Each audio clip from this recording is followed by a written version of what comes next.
Hello and welcome back to ERU. It is back, baby, and joining me today, it's Michael McCubbin. McCubs, how are you? What a weekend of football across the continent. Yeah, amazing stuff, really. Great to have club football back. Really buzzing for the new season. I was mainly watching the Premier League, but there are so many stories that have come out of kind of La Liga and Liga and the Bundesliga this weekend. We've got a lot to get into. We do have to start with the sad news. Some of you may have seen yesterday, but sadly, Germany and Bayern Munich legend Gerd Muller has passed away at the age of 75. So I thought we'd speak about him very briefly at the start, just to pay tribute. Obviously, greatest goal scorer in German history, bar none. One of the greatest to ever do it. 68 goals in 62 games for the Mannschaft. That's a record that was only broken by Miroslav Klose in 2014. And I think he did it in something like over double the games that Muller did kind of in that 60s, 70s heyday. Also held the record for most goals at World Cup finals until Ronaldo beat it in 2006. Most goals in a calendar year before Messi broke it in 2012. Although I think you could agree, Deuce, our generation, kind of passed us by a little bit, because he was a good 20 years before we were born, where he was really, when he was on top of the world. But his record just speaks for itself. A big loss to German football and European football. 4 Bundesligas, 4 DFB Pokals, won 3 European Cups in a row with Bayern Munich. His last kick, for Germany was winning the 1974 World Cup final against the great, total football Netherlands side. Truly historic figure. Named the Muhammad Ali of the penalty box by Karl-Heinz Rummenigge. I saw Gary Lineker saying saying he was the best penalty box striker he'd ever seen. So a real loss to the game. Thoughts to his family. Let's move on now to our story of the week, dudes, because 2 weeks left of the transfer window. And there's been a lot of talk, hasn't there, been about Tammy Abraham since the Lukaku deal was done. And now it looks like a deal is done between Chelsea and Roma for the Englishman. Yeah, exactly that. Chelsea's Tammy Abraham has apparently agreed to join Jose Mourinho's Roma in a €40 million move, which might even be completed before this video goes live. We're expecting it to be completed either today or on Tuesday. Now, the Blues' capture of Romelu Lukaku for €115 million pushed Abraham, who only played 230 minutes under Tuchel following his arrival in January, even further down the pecking order. You imagine it would go Lukaku, then Werner, then Havertz as a false 9 before Tammy Abraham. So it kind of made a move inevitable. Now, the 23-year-old academy graduate was reportedly holding out for a move for Arsenal. However, Chelsea's desire to collect a fee this summer rather than loan him out made a move to North London impossible this window. Roma's general manager Thiago Pinto flew to London to help convince Abraham to join the Giallorossi, and according to The Athletic, Jose Mourinho has called him numerous times to persuade him to as well. Now, they'll pay the fee in instalments over his contract there, and he's set to earn £6 million a year net in salary, considerably more than the £70,000 per week he was on at Chelsea. So it's a good deal for his coffers as well. Crucially though, most Chelsea fans were quite excited by the fact they've inserted a buyback clause into his contract. But according to The Athletic, that only comes into action after 2 seasons and is worth a sizable €80 million. So I think Roma would be pretty happy to double their money in 2 years. That's worth £69 million, €80 million. So a hell of a lot of money. But McCubs, I suppose the big question on everyone's lips this morning and, over the next couple of days is, will he be a success in Rome? Yeah, I mean, we've been talking about the prospect of it, haven't we, over the last week? Initially, we were at least I was quite a big fan of the idea of him going to Atalanta, where obviously, chances you just put on a plate for strikers. Obviously, strikers also have to work pretty hard, but it's a system, where chance creation is very much top of the list. Whereas obviously, Jose Mourinho teams over the years, we're used to seeing, employing deep blocks and playing on the break, which is not really what Tammy Abraham has been used to, at least not at Chelsea under Frank Lampard. But yeah, he'd refused to extend his contract with Chelsea, hadn't he, which had 2 years left to run, and the Blues didn't obviously want to miss out on a large fee for him, or at least a sizable fee in any way. And yeah, it would have been a bit of a disaster considering kind of his form over the last few years. He even finished last season as joint top scorer in all competitions on 12 goals. Scored 30 goals in 82 appearances, just 52 of those starts for Chelsea. So pretty good going considering this is a striker who's still very much developing.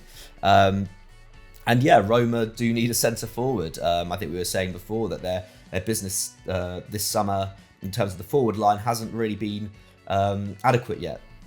Obviously, Dzeko's gone to Inter Milan. He was already declining. Borja Mayoral obviously is still on loan. But then Shomurodov was their only kind of real attacking signing this summer. And obviously he's not a out goal scorer. Did he get like 8 goals last season? Something like that. Yeah. So yeah, they definitely need someone. I think someone of Abraham's profile is probably pretty much as good as they could have got at this stage of the transfer window, in my opinion. He's actually been operating at a very similar level to Dzeko over the last 2 seasons. 0.68 xG per 90 for Dzeko versus 0.67 for Tammy. Tammy Abraham, as we know, is much more of an out-and-out goal scorer. Doesn't really create as much, whereas Dzeko was a lot more creative. Perhaps we'll see this. Perhaps this will be demanded of him more in this Roma system. You could definitely imagine Jose Mourinho requiring Tammy to do more defensive work as well. But yeah, I think this is quite an exciting challenge for him. Okay, maybe not the ideal club or the ideal manager considering kind of Jose Mourinho's reputation, but equally a new league, a new start. The money that Roma have paid for him means that surely he's got to be a guaranteed starter every week. And coming up against some really good teams and taking part in what will be a really interesting battle for those kind of top 4, 5, 6 places in Serie A. So yeah, I'm really excited to see how he gets on, Dukes.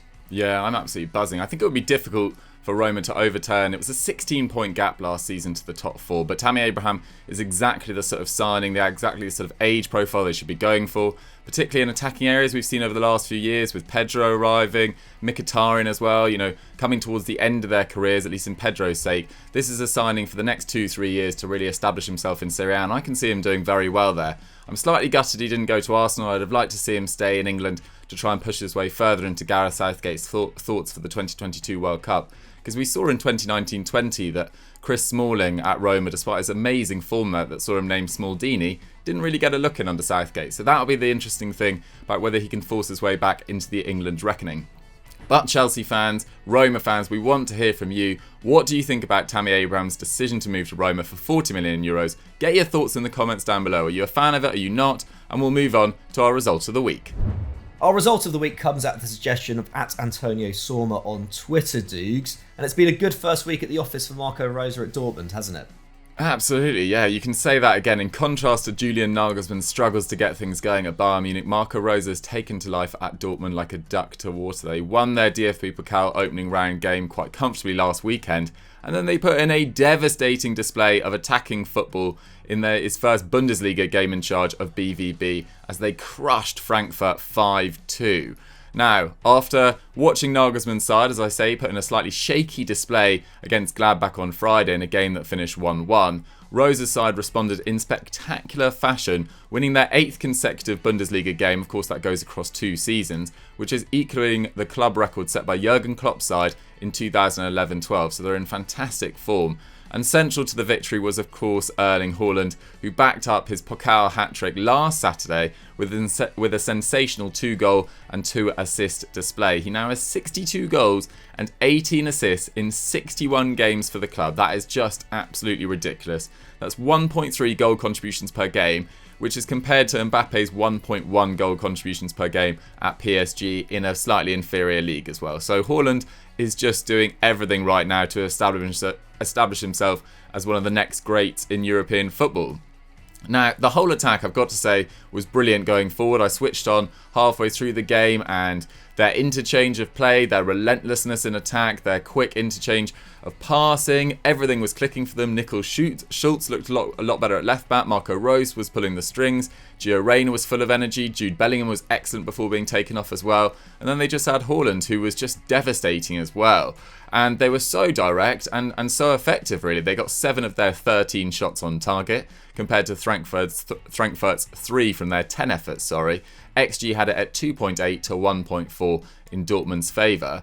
And it seemed like they were sort of motivated by the fact that there was a 25,000 person crowd back in the Westfalenstadion. Obviously, the max capacity is 81,000, but they certainly entertained them. And if it wasn't for Stuttgart's 5-1 thrashing over Fürth and Hoffenheim's 4-0 demolition of Augsburg, they would be top of the table right now, and the momentum is well and truly with them. 2 scrappy goals to concede, which was the only downside to this, but what a display from Dortmund. But McCubs, for Oliver Glasner, not so pretty. Yeah, no, a bit of a nightmare start for him. Obviously, it's been a difficult summer for them, but nevertheless, this is a manager who had constructed an incredibly good defence at Wolfsburg. They had the second best defensive record in the division last season, behind RB Leipzig, but they completely struggled to contain Dortmund's front four, who obviously all got on the score sheet. I felt like, watching back the extended highlights, either the defensive line was too high, and which is obviously not ideal when dealing with Haaland,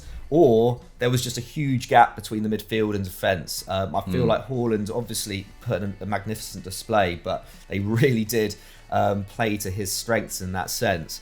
But yeah, obviously comes off a challenging summer in which they lost Andre Silva to Leipzig. Obviously Jovic returned to Real as well. They gave a debut to their new signing, Santos Borré, who's obviously come in from River Plate to fill that void. He struggled to exert too much influence on his debut. He got 2 of his 4 shots on target, but he did force Pazak into that rather unfortunate own goal in the first half. Jens Peter Horger came on at half-time and was a bit more effective. 2 tackles, 2 shots, obviously got that goal at the end as well. So there's reasons to be hopeful for Frankfurt, but equally at this stage, it's difficult to see them putting up the kind of top 4 challenge that they did last year. Early days, of course. A lot can change in the Bundesliga in a matter of weeks. But yeah, after a solid pre-season, Glasner's reign has started with 2 defeats, having also lost to third-tier Waldhof Mannheim in the Cup in midweek. So yeah, there are certainly a lot of questions to be asked in his early kind of days as manager. Key players, Dukes, as you mentioned, Jude Bellingham was excellent, alongside Jude, who I think had a great game as well. He's had a real career resurgence, hasn't he, in the last 6-7 months. In his 73 minutes on the pitch, Bellingham 7 tackles and interceptions, 2 aerial duels, 2 dribbles, 1 key pass and 1 shot. Just a general all-round, all-action midfield display from him. Marco Reus was phenomenal as well. 2 tackles and interceptions, 3 key passes. Obviously got a goal and 2 assists as well. But man of the match, of course, has to be Haaland. Really, filling the gap of Jadon Sancho as well. Obviously with a great creative display. Obviously got 3 assists from 3 chances, 6 shots, 2 goals. So yeah, just a general, fantastic display from him, and incredibly exciting going into that new season. Dortmund have lost arguably their greatest player, or at least their second best player in Sancho. But if Haaland can run the attack like that, there's a chance they won't miss him too badly. And obviously we saw a glimpse of Donyell Malen towards the end there, didn't we? He's yet to come into the side properly. So yeah, really excited to see how Dortmund develop under Marco Rose this season, whether this is the kind of setup we're going to see from them from here on in, or whether he's got any other kind of tactical plans up his sleeve. But yeah, Dortmund fans, we want to hear from you. What did you make of that performance, and what do you make of your chances in the Bully this term? Let us know in the comments below, and let's move on to our Star of the Week. Okay, it's time for Star of the Week. Everyone's favourite section is back for another year. This week, it's Gerard Pique at the session T-Quatzer 19. Now, McCubs, we could have mentioned someone else, of course. Yeah, I mean, we could have mentioned Kasper Dolberg, couldn't we? He scored a brace as Christophe Galtier's Nice beat his former club Lille at the Stade Pierre-Mauroy 4-0, which leaves them 18th in the table after 2 games. Our fears over Lille have so far rung true. Yeah. But instead, I think we had to give it to Gerard Pique, didn't we? Obviously, days after taking a pay cut to enable the club to register their new signings, open the scoring in the post-Messi era, heading in from Memphis Depay's free kick against Real Sociedad in a game that Barcelona eventually won 4-2 despite that late scare.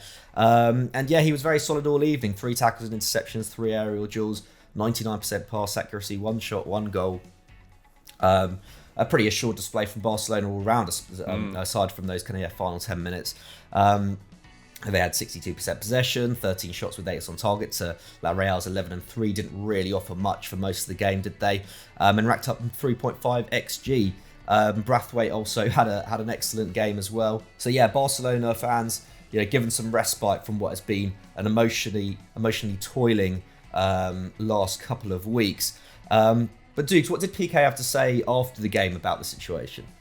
Yeah, well, obviously he's the man of the moment right now. Everyone wanted to talk to him, all the media. Had Gary Lineker saying on Twitter that he should be a future president, etc. So he's kind of lapping up the limelight, and rightly so. And he was talking to Movistar afterwards, and he said, "I was born and raised here. I've done what I had to do. With the reduction, we have been in contact with the captains, and I know they will also take the step. It is a matter of timing." So this was backed up by co-captain Jordi Alba, he's also co-captain alongside Sergi Busquets and Sergi Roberto. And he said, "Mine, Sergi and Bussi's agents know what they have to do with the club. Pique's salary cut was announced earlier because he was the first one to start negotiations." So Alba was actually one of several players who was sort of jeered and whistled prior to kickoff. But little did the Barcelona fans know that it's in a group agreement among the 4 captains. They're all going to take a wage cut.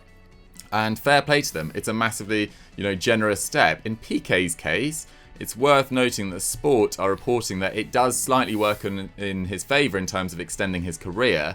So now his contract will automatically be extended until 2024. It was set to expire next summer, dependent on how many games he played this year.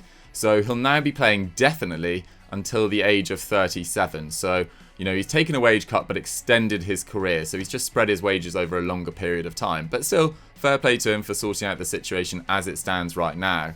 In terms of La Liga, Real Madrid also put in an excellent second half display against Alaves. Atleti won, Sevilla won with Eric Lamela getting a brace. So the top 4 as it stands is the same top 4, not in the same order, but the same top 4 that we finished last season. So after a difficult year for many of La Liga's top clubs, it looks like order has been restored as much as the first game week goes, at least. We look forward to seeing how the league unravels as it continues. But guys, that is all we've got time for on ERU for this week. I hope you guys enjoyed the show. Our tribute to Gerd Muller, our talk about Tammy Abraham, our waxing lyrical about Erling Haaland destroying Frankfurt, and so much more. McCubs, if they've enjoyed this show, what should they go and watch next? They should go over to FD. We did an explained on Romelu Lukaku, obviously on his return to Chelsea, how he rebuilt his career at Inter Milan.